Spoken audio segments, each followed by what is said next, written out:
Praise the lord. నేటి శుభవచనము.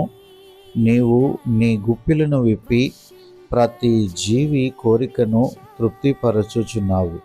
కీర్తన గ్రంథము 145 అధ్యాయము 16వ వచనము.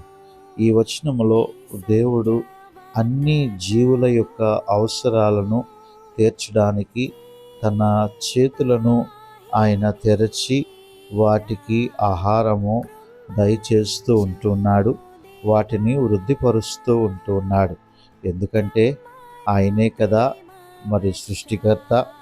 ప్రతి జీవిని చేసినటువంటిది ఆయనే, మానవుని చేసినటువంటిది కూడా ఆయనే. కాబట్టి నీకున్నటువంటి ప్రతి అవసరతను తన మహిమైశ్వర్యములో తీర్చడానికి ఆయన సిద్ధముగా ఉన్నాడు. ఈ వచనములో దేవుని యొక్క సమృద్ధి, దయ, మన ఎడల ఆయనకున్నటువంటి ప్రేమ వెల్లడి అగుచూ ఉన్నది. ప్రియ దేవుని బిడలారా, నీ అవసరత ఏదైనా, నీ అక్కర ఏదైనా ప్రభువుని నీవు అడుగు. ఆయన చేతుల వైపు చూడు.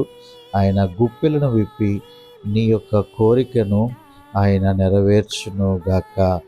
God bless you. దేవుడు మిమ్మలను నిండుగా దీవించి తృప్తిపరచును గాక. ఆమేన్.